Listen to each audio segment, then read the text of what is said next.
Sadashiva Samarambam Shankaracharya Majamam Asmadacharya Paryantam Vande Guru Param Param. Namaste. Welcome. Mandukya, Karika, chapter 3, verse 25. So we are looking at the verse in which Gaudapada was offering us some more clues or supports for his final statements that there is no creation, as we know, although it's available for experience and knowledge. But the real existence and the creation is negated. And we know that that is due to avidya. And now Gaudapada had to go into his files and our Sampradaya's files to find statements, Upanishadic statements supporting his analysis, his investigation, his opinions. And then he came up with the several passage, and he presented the concept that there are some passages in the Vedas, in the Upanishads, that are a little bit vague and abstract, and those passages need further analysis. And then he brought us the concept that if you really, there are two ways to really analyze. First of all, Vedanta is not about blind faith, blind belief. And he says that it needs to be logically support from intellectual. Intellectual has to be satisfied with certain statements. And certain statements, if not really clear, absolutely clear in the Vedas, if there is some vagueness, and then one has to go and look into it, finding for some support within the scripture, within the Vedas, that helps us to understand those certain statements, to make them more clear. And then the other aspect is to analyze, come up with a logic, and then until one is satisfied. We want to be satisfied because it makes sense from the point of view of pure logic, and makes sense because it's not in contradiction with the scriptures. Okay, so he has presented us that in both cases, his statements that there is no origination or creation is supported by logic and by scripture, although the scripture has not presented so explicitly, that there is no creation. As we know, there is a creation, there is a origination, but it's exactly such as a mirage. It's a superimposition, is an appearance.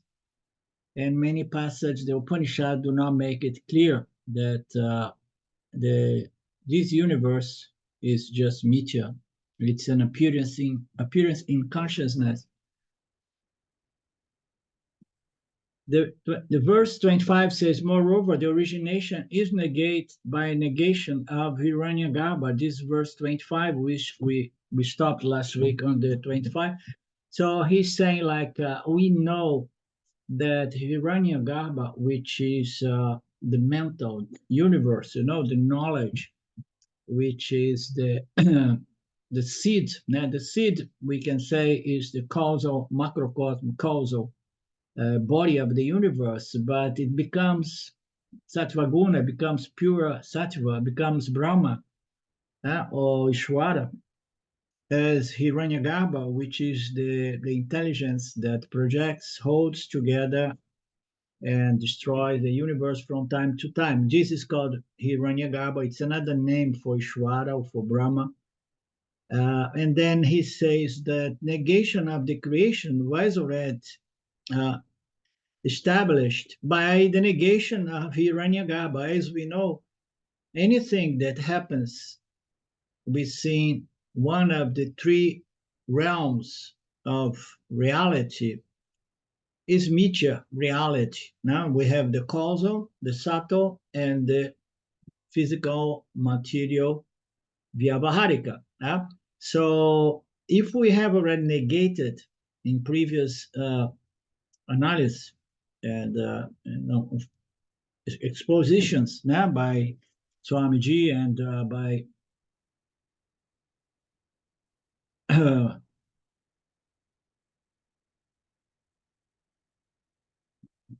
escaped me the name of our Gaudapada. So it has been presented by them that we need to negate as well reality to the Hiranyagarbha. So if Ishvara, which is the creator, let's say, or Brahma, the original Deva, the original God, the creator, Brahma, and then we have, we've seen this structure, Vedic structure. We have Brahma, we have Vishnu, and we have Shiva, the creator, the sustainer, and the destroyer. So all of that is negated as we move into the Upanishads. All Upanishads are going to negate these three orders of reality: the causal, the subtle, and the manifestation, the Vyavaharika. So since it was already negated, so who could have really created Jiva and Jagat? Now he's presenting as a question, but he's already saying that it is impossible since we have negated Hiranyagarbha. Therefore, the birth of Hiranyagarbha must be of an apparent nature. Therefore, the origination of the world, it must be of an apparent nature as well. This is the clue number 4 presented by him, and then there was another clue, the number 5, presenting a passage in Brihadaranyaka Upanishad. This 28th mantra, the Upanishad itself, is itself a group of 7 verses. Let's see, who can create this world? By raising this question, the Upanishad says that the cause for the origination of this world cannot be talked about. So Brahman or Brahman can never become the cause of the universe. Other than Brahman, there is nothing else. Because as we know, before the universe, before Jagat appears, there was just Brahman without a second. There was only Brahman without nothing. But Brahman. Brahman can never become a cause of the universe. There's nothing but Brahman. And as we know, creation involves change, modification, division, multiplication. So, and we have established that Brahman, due to the very definition of Brahman's nature, the nature of Brahman, it's non-dual, it's one without a second. No, it's a kata, it's a bokat, it is nivikaraha, and so it's impossible for Brahman to have done anything to create this world. And then the logic here, since there is nothing but Brahman, and then the only logical conclusion is that nobody has created this world. There was only Brahman. Brahma could not have done it. And then nobody has really created this world. And then on the other hand, we know that this world appears to have been originated and created due to a certain power called Maya, Shakti, or Vidya, brings about its appearance. And this appearance has no logical explanation. So we were putting up so much hope then that Gaudapada was going to explain this appearance, but he's already, saying that there is no logical explanation. The more you probe into this wonderful creation, the more mysterious it becomes. And our final conclusion is, I do not know. Nobody knows. Only Maya Shwara knows. And we don't care to know. We want to understand the real nature of this apparent universe. That's what we want to understand. We don't want to know how this mysterious universe came into place. Because we are seekers of moksha. We are not scientists, right?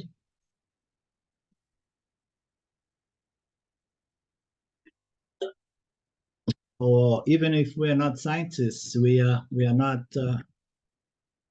mystics, and we are not interested in those speculations in regard to how this universe takes place.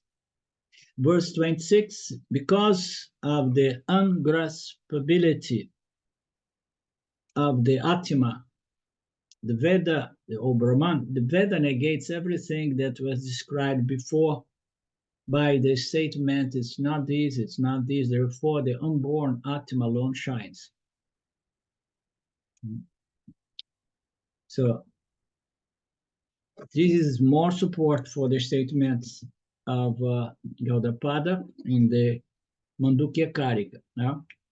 It says that it's beyond the human possibility to grasp, to understand the creation of this universe, much less objectively speaking, to know the Ātmā, except as my very Ātmā, my very self. No? And then how are we going to go about? It says that the Ātmā is not an object of knowledge, not an object of experience. So you will never know. Those people who say, I know, they do not know. And the only way to know it is to go by the net teaching or format. It's not this, it's not this, it's not this, it's not this. So if Brahman, it's none of this, now you have exhausted all of this and that. Therefore, Brahman is not born. There is only Brahman alone, shining as Namarupas. But the most significant thing of this verse that comes to my mind here is we have gone through this notion and concept that the journey is by negating everything as not this. This is not Brahman. This is not the truth. This is not reality. This is not the self. This is not God. So we go by net. And then here, Gaudapada comes to the clear conclusion that if it's none of this, and then it means to say that nothing in this phenomenal world is God or Brahman or Ishvara. In reality, there is only Ishvara, only Brahman. We talk about Nirguna Ishvara, Nirguna Brahman. And it's intriguing to remember that on those days when we used to go about saying not this, not this, not this, not this, we easily could fall to the notion that if we negate everything and then we come to the final conclusion that reality is emptiness, reality is nothingness. And you know where this concept comes from. Reality is nothingness, emptiness, void, and so on. The true reality is what? Nirvikalpa Samadhi. What is most intriguing is how could these people go about negating everything to the point, to the extreme of missing out the light of consciousness, allowing the negation of everything. Isn't it intriguing to say the reality is emptiness or nothingness and miss out on the conscious existence of the very Vijiva Ātmā doing the negation, it is something that is indeed very intriguing. And then they say that's nothingness. And then but Vedanta comes, the Upanishads come to say, no, it's not nothing. It's fullness. It's fullness of yourself as the Ātmā, as the self, as conscious existence. It's full. It's the only reality. It's shining alone. No? So all Namarupas are just superimpositions on you. And you are not nothing. You are not empty. No? You are full. That's why we say Purna, Purna, Purna is the only reality. It's full, whole, and complete consciousness. One without any superimposition. The superimpositions are apparent, as we know. This is the sixth clue extract from the Brodaranika. This is the five elements you experience so solid. It's another passage from another text that he's presenting for some reason here. The five elements you experience so solidly and clearly are only appearance, and they do not exist at all, like mirage water. It's very extreme, huh? We talk about mirage, but when we hear these statements coming directly from the Upanishad, we need to really stop and reconsider this mirage and how easily we are deceived by this mirage water. Huh? Even quantum physics and the cosmology is finding the origin of the universe extremely mysterious. Even what they call the God particle is experienced, but not there, but it's not there actually. In the mantra, in this mantra of Bradaranyaka Upanishad, divides the entire universe into concrete matter and abstract amurta. Murta e amurta. The tangible and the concrete and the murta. So both at the micro and the macro level, in both. Yeah? The physical body is murta universe, and the subtle body, the mind and thoughts, are a murta universe. So he's presenting the universe from the standpoint of the Vyavaharika, the physical, material, tangible universe, and from the standpoint of the subtle body, the mind, the collective mind, the mind of the Jivatma in the micro, and as the macro, Hiranyagarbha as the macro, and the physical material world in the macro, is the murta. The physical body is murta, universe, and the subtle body, mind, and thoughts are amurta. Matter is murta, universe, and energy is a murta universe. Okay, so he's presenting the universe as manifest in the subtle level and in the physical, tangible level. The entire universe is classified into murta and amurta in this Bradaranika Upanishad. What is the truth here? While revealing the truth, the Upanishad negates both murta and amurta through the statement net, net, net, net. Yeah? So we know that there is fundamentally no difference between the subtle body and the physical body from the standpoint of the micro Jivatma. Yeah? So the subtle body produces the mind, which is inert by itself. It is subtle matter. And on the denser level, we have the physical body, which is matter, but we could see it as denser energy, because everything is energy. Energy regardless of the frequency or the density. Both are what? Just meteor, object.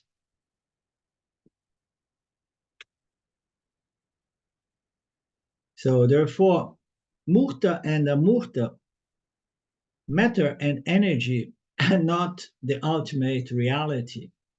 A lot of people think that energy, God is the energy, and they are not completely wrong in the sense that Ishwara, Saguna Ishwara, is a form of energy, as we know, Sattva Guna, pure Sattva, no?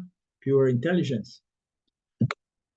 But the real God, it's not energy and it's not physical matter. It's not subtle matter, it's not physical matter. That's why, in the end, we reject also Ishwara as the ultimate reality. We reject Viranyagarbha, which is Ishwara at the mental level, as not this, not this, not this.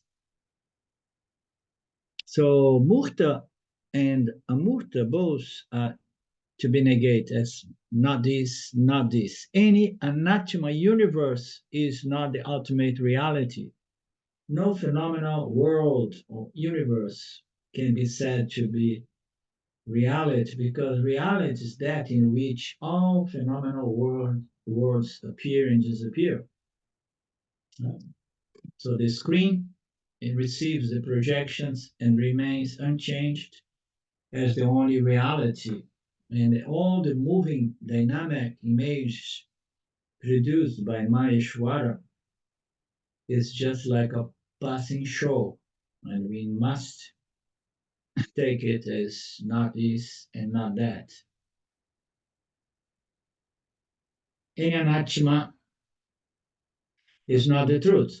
Now, just imagine the difficulty of all these scientists trying to find reality in the anathema world.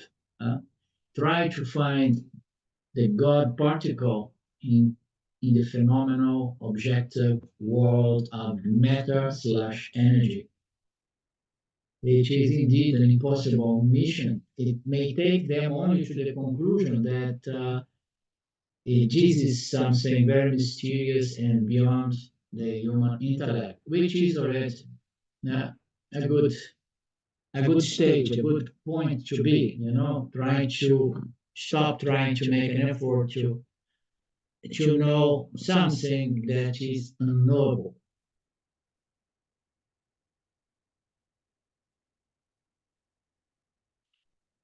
One net is to negate the Mukta universe, another net negates to Sato universe. Any anathema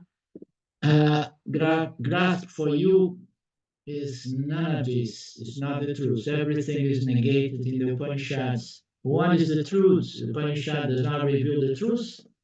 It negates what is not the truth as anathema and leaves to you the final understanding.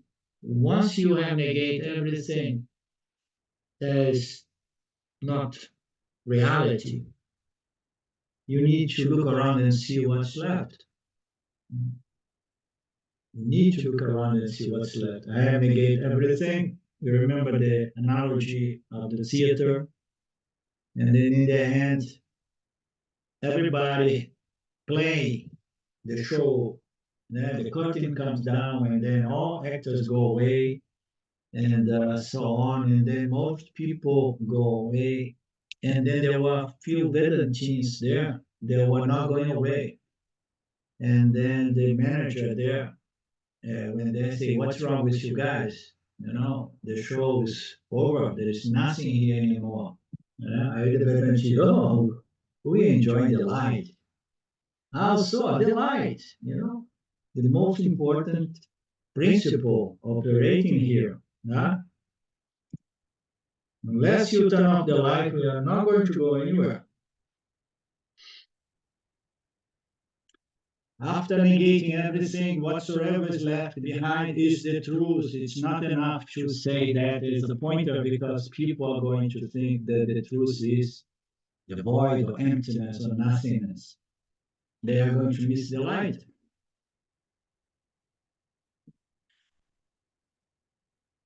And here, Swami clarifies that after negating everything, whatsoever left behind must be the truth. What is left behind is the one that is doing the negation, is the consciousness of the individual doing the net. It's similar to the witness in the deep sleep state. That is witnessing the absence of tangible namarupas. It's witnessing the absence of players of namarupas.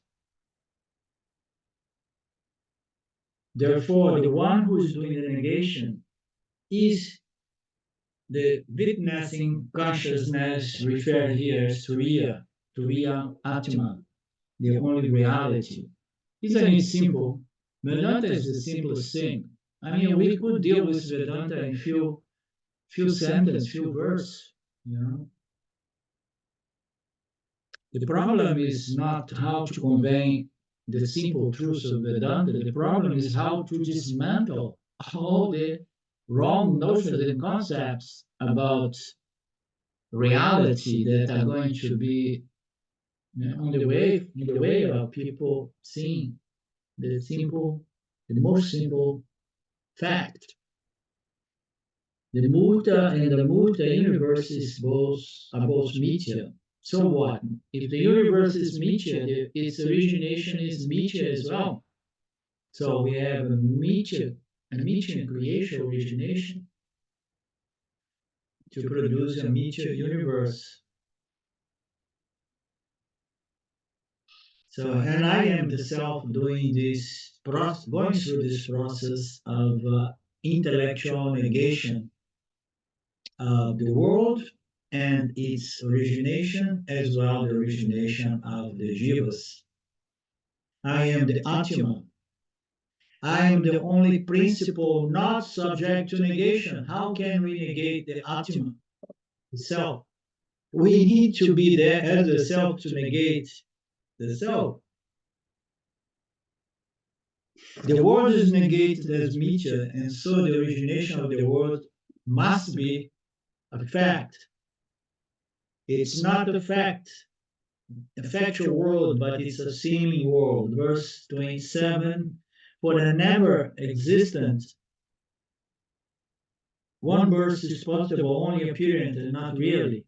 Whatever is born again and again for the person who believes that the person was born.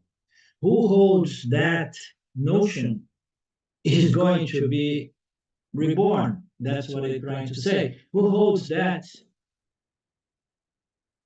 It's really born. He's not questioning, he's saying, so whosoever believes, is caught up in that wrong notion, is going to be born again.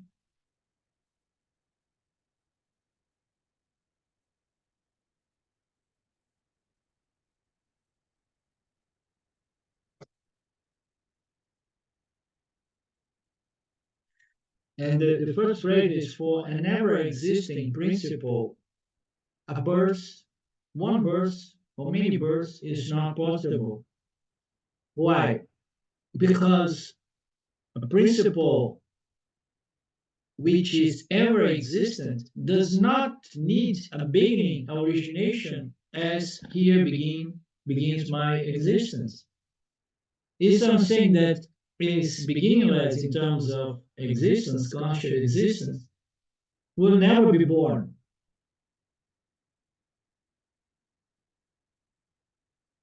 Or we can say the birth of Brahman as the world is possible only if we use the magic word apparently real.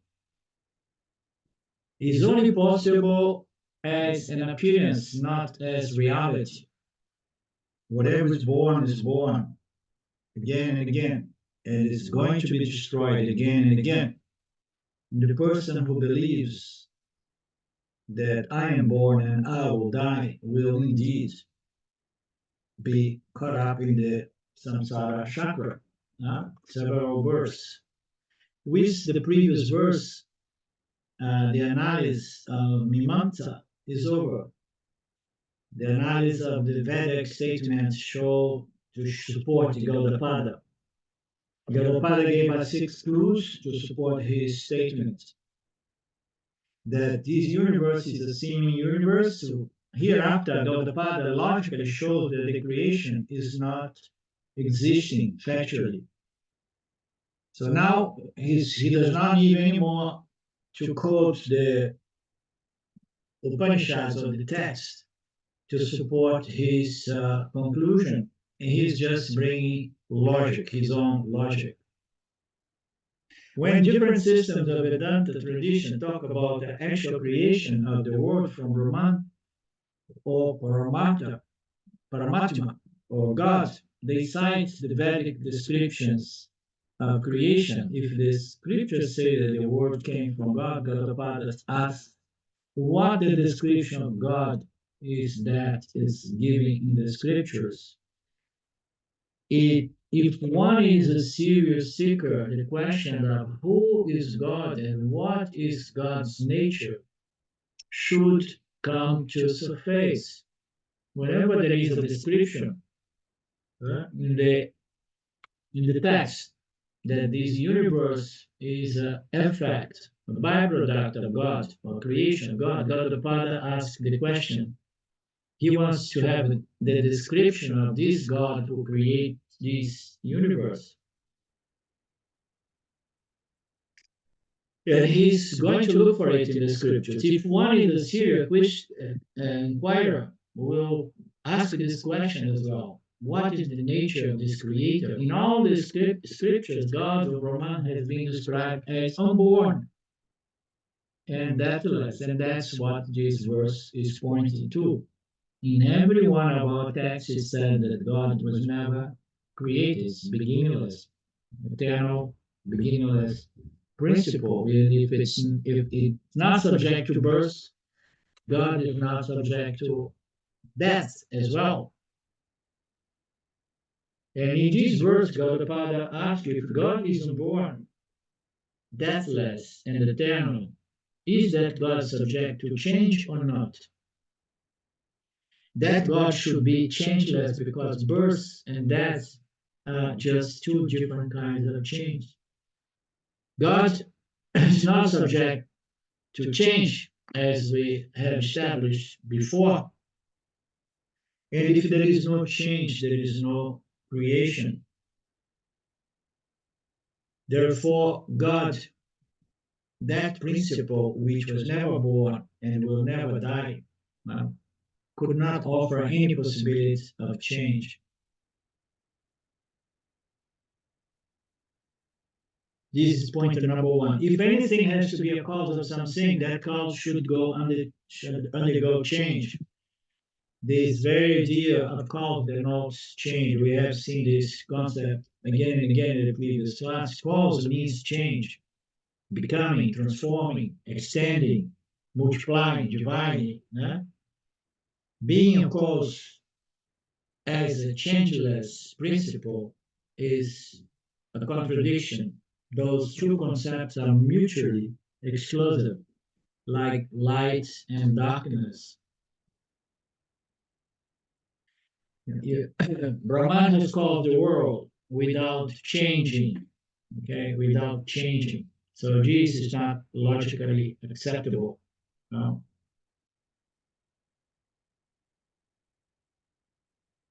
So the changeless God or Brahman cannot be the cause of the creation. Rope cannot be the cause of the snake.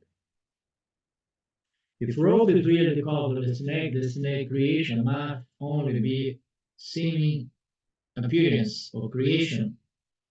Similarly, Brahman cannot be the cause of the creation, but if it is said that the Brahman has created the universe, it must be an appearance of seeming creation.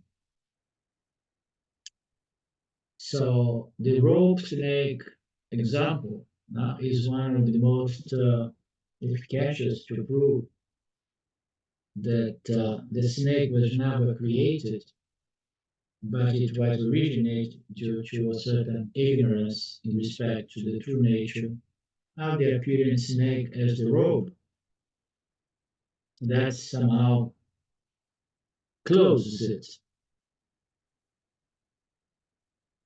Of course, it's easier to apprehend the true nature of a snake in a twilight zone, you know, when it's half dark and half sunlight, a dimming condition.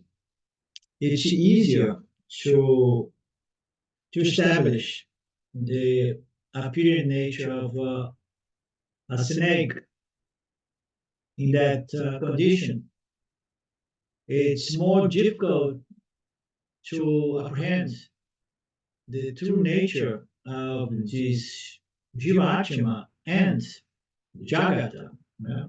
And Ishwara, we have to, unfortunately, we have to put Ishwara in the same package. You know? But let's leave Ishwara aside. So it's easier, yeah, to establish that the snake is just a rope than to establish that the Jiva is just limitless, infinite consciousness. It's fundamental, true, essential nature.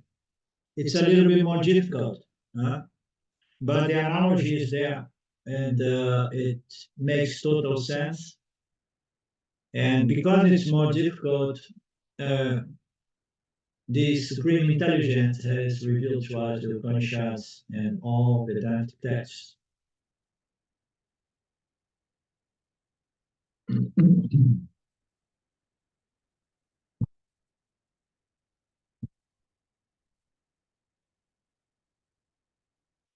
And now we begin the next class in which the Swamiji is saying that Gaudapada Acharya is engaged in a very difficult project. He gives 4 important messages about the nature of this world. A lot of people are not happy about him. People even say that he has rejected the Vedas and Vedanta, and he is just another Buddhist guy messing up with our tradition. He says that the existence of the world must be negated, the creation must be negated, although we experience, we transact, and we learn things in this mirage meteor world.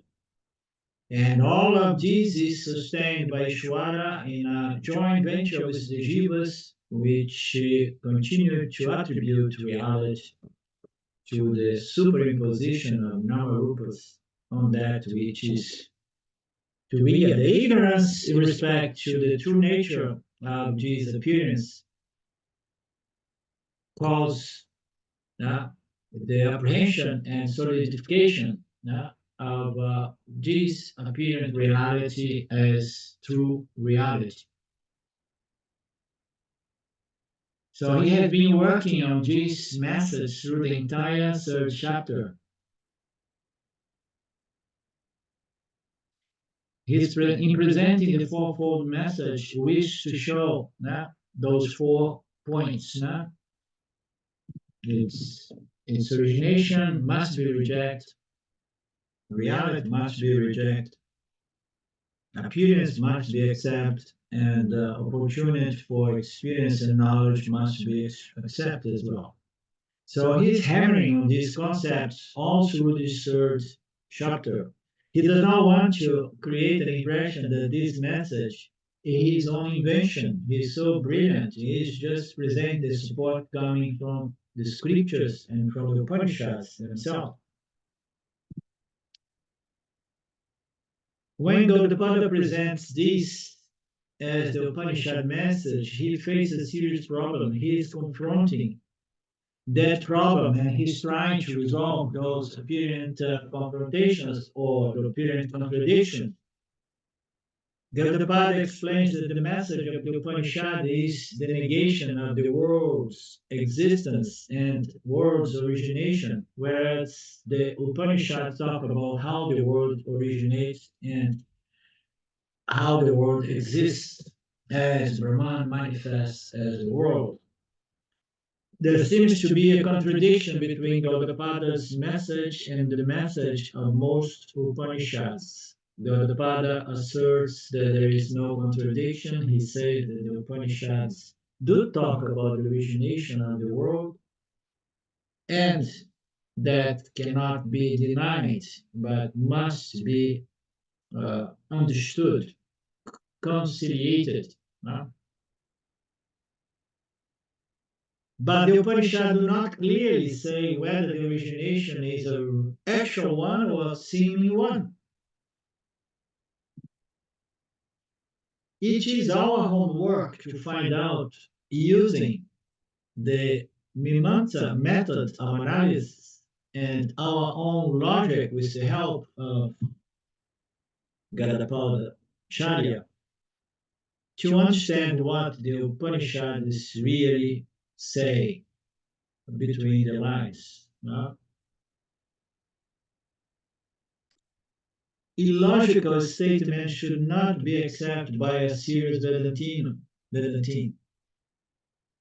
even if it comes from our Guruji, the scriptures, or even directly from Bhagwan. Shankaracharya repeatedly declares that we respect the Vedas, but the respect should not suppress our rational intelligence. Very nice, huh? No blind faith allowed in Vedanta. One means of knowledge cannot contradict another means of knowledge. This is very nice. So we have a means of knowledge which is what? My intellect with the ability to analyze and come to certain conclusions. Understanding is a means of knowledge. Inference. And the other means of knowledge is what? We know that the means of knowledge, that one of the highest means of self-knowledge is the scriptural knowledge. But it only works when the spiritual, the scriptural knowledge, which is saying, you are Brahman, that's Brahmasi, is saying that is accepted by our intellect. If the intellect did not come to level, it remains as blind faith, a suggestion, not as a fact. So, two means of knowledge should never contradict one another if you want to bear the fruits of self-knowledge. We take the scriptural statements until my intellect fully accepts them, because it became doubtless in my mind. So if there is an illogical statement in the Vedas, it's not outrightly rejected, but one should look for the hidden meanings in between the lines, and you should look for more and more clues, suggestions, pointers, like Gaudapada is doing, to support his contribution to our Sampradaya here. Gaudapada is looking for the hidden meanings, the intended meanings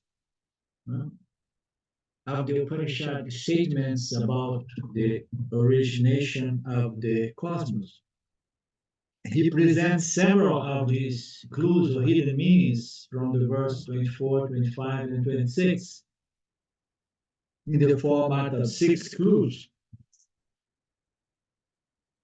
After looking at all those clues or passage, Upanishadic passage that supports the non-origination of this world or meet-origination of this universe, he has established that there is no actual origination of the cosmos.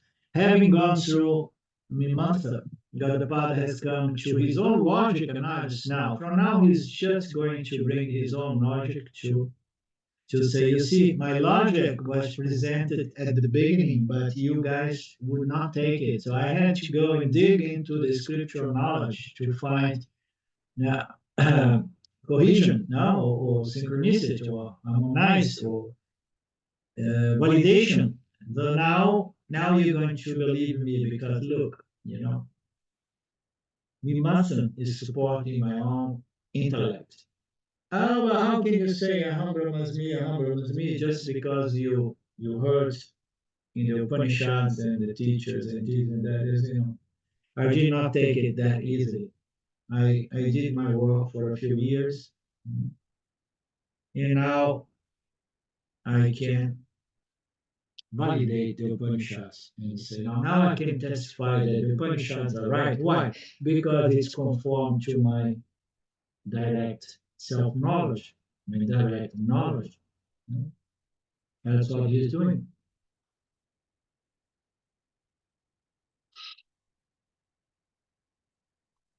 Having gone through the Mimamsa, Gaudapada is now offering us his logical analysis. If the world originated, the question of its cause will come up. In all the scriptures, Brahman is said to be the cause, in almost all. The famous mantra in Taittiriya Upanishad defines Brahman as the cause and the world as an effect, but not in the Mandukya, as we know. Seek to know that from which indeed these beings are born, by which the beings that are born live, and unto which they go back while resolving. That is Brahman. That from which this universe came from. Gaudapada says that we should not accept Brahman to be the cause just because the Upanishads say so. We should independently use our intellect and find out. Anything to be a cause must undergo change. Whether it is an intelligent cause or a material cause. A cause to be a cause should undergo change. Anything which is a cause must undergo change.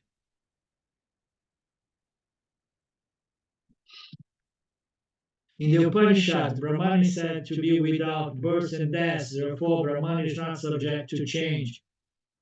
Therefore Brahman cannot bring about the cosmos. Brahma is not subject to any change at all. In the Bhagavad Gita also we have the following verse about the changeless nature of Brahman. This Ātmā is said to be unmanifest, not an object of thought, and not subject to change. Therefore, knowing this, you will not suffer any grief.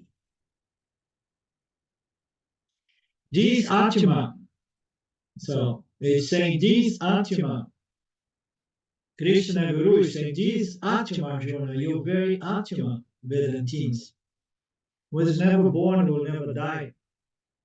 And it's not an object of knowledge, thought, or experience. And it's not subject to any change. Know this and you will be okay. Cause is subject to change always. Brahman is by nature free from change and thus free from change and thus cannot create a universe because it does not undergo any change. So Brahman cannot be a cause of the universe at all. If still the Upanishads say that Brahman is the cause, it is possible in only one way. It is as though a cause, but really it's not a cause.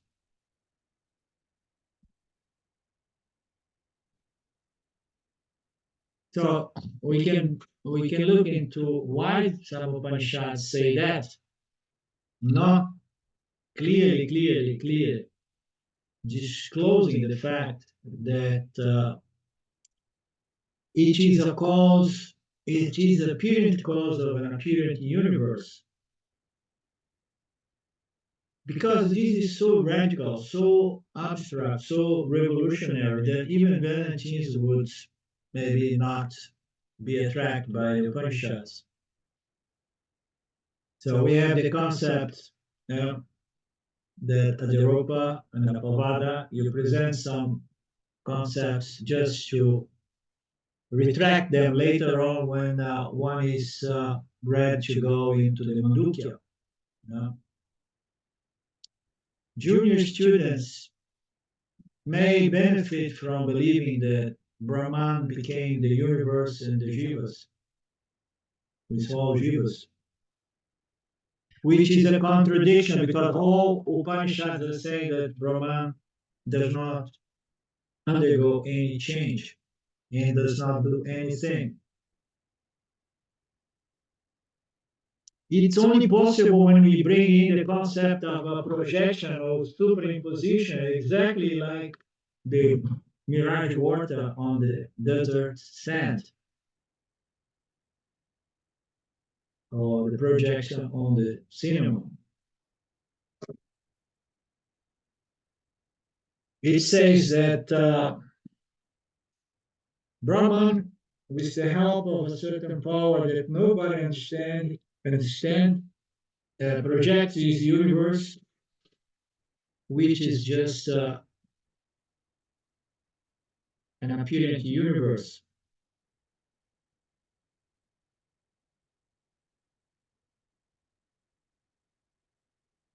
It evidently it serves certain purpose, because even when we came to Vedanta, if those preliminary teachings about the way the world was created by Shwara they were not there, if the naked truths would be presented to me, maybe to you guys as well, maybe I would say, this is just a philosophy or something like that, because it's counterintuitive to say that this universe was never really created.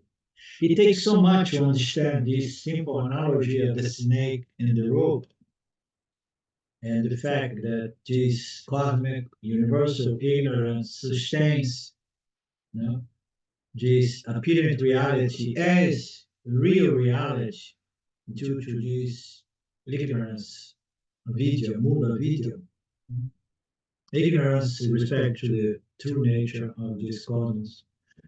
The origination of the world from the changeless Brahman is not possible, but apparently it is experienced as we know, exactly like a mirage. In the second line of this verse, Vedapada gives a suppositional argument. Let us assume that Brahman is eternal, it's the eternal cause of the world. If the origination is real, actual, Brahman's status as the cause will also become actual.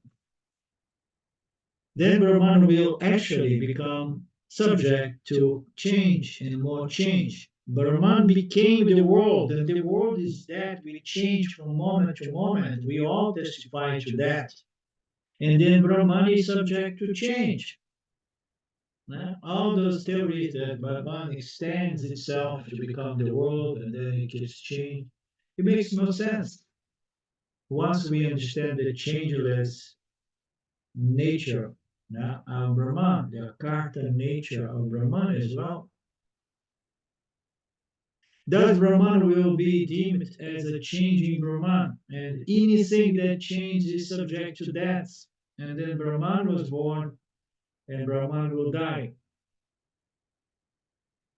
Brahman is no longer a causeless cause, but Brahman was caused by some other principle. So it would mean that Brahman itself is produced out of something else, which is another relative cause. Brahman becomes a relative conditional cause, not the original cause of the universe, or the causeless cause of the universe. But the Upanishad says Brahman is Satyam, Yanam, Anantam. Thus, if Brahman is the actual cause, several logical problems will come. Therefore, Brahman is not the actual cause, but it is the apparent cause of the universe. The second line of this verse says, if Brahman is the actual cause, several logical problems arise, and so that view should be rejected.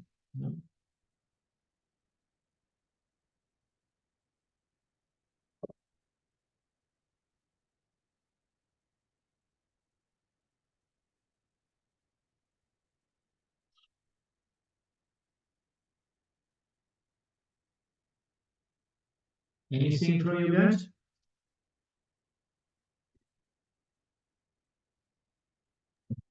I, I was just thinking how brilliant this scriptural, the Mimamsa and the Tarka both coming together. It's exactly what the human intellect needs, is both.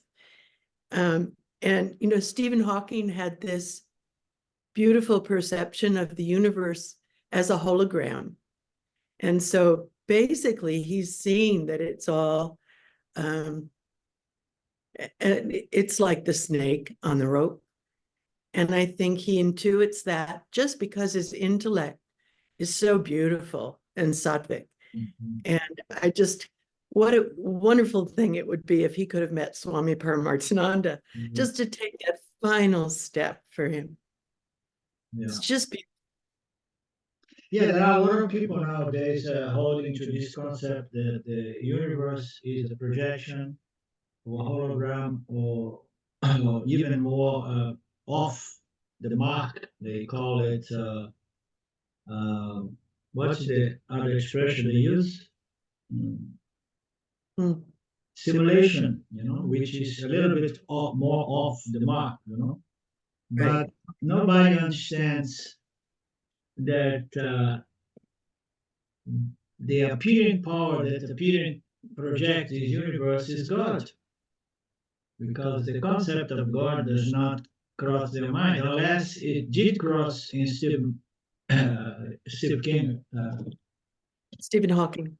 Stephen Hawking, I often call Hawking. Stephen Hawking. Some of these guys come to the contemplation of God as a creator, a projector. Nowadays there is a very dangerous materialist concept that this universe is projected by artificial intelligence, to imprison us in this corner of the universe and things like that. Yeah. Like the movie Matrix, people are inspired. They went back to the movie Matrix, and then they think that some artificial beings have created this universe to imprison us and things like that. Sorry. Go ahead. I always thought, having a little science training myself and being in that community, scientists really love all their exploration of the creation of love. So in a sense, that resonance is there with Ishvara. Come very close. Yeah. I'm sorry, I did not hear you well, because for some reason it was cut on my audio here. Can you repeat? It's something about love, huh? Oh, I think there's some feedback or something, but my experience in the sign, it's not working. No, I'm hearing you now. Okay. My experience with the scientific community is that they love creation, and that it gets very close to love of Ishvara, is what a true scientist is motivated by, I think. Okay, I understood. You say that people who put their mind trying to understand this universe from a scientific point of view, they have a obsession or love for the creation, which is indirectly a love or appreciation for God. Now, whether they believe that there is no God, that nature itself is already self-contained in terms of intelligence, and then they make the God, nature as a God, the concept of Gaia and so on. We say that there is a principle behind matter and energy, which is the real God, which appears as this super primordial energy, as the supreme intelligence, and behind that energy, which is negated at the very end by any Vedantini doing this vichara, we have Nirguna, God, Nirguna Brahman, Nirguna Ishvara, which is the final understanding. Now, once we understand the identity of Jiva, Ātmā, and Ishvara, Ātmā, and Brahma, Ātmā, there is only one Ātmā. No?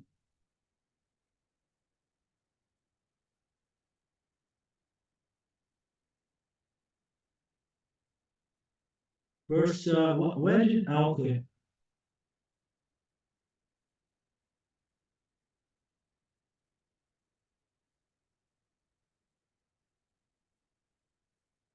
And then the next verse we're going to see next Monday, for a non-existent one, birth is not at all possible, either apparently or really. The son of a barren woman is not born, either apparently or really. Okay, so we'll begin next Monday from verse 28. That way I can go back to my kitchen to prepare food.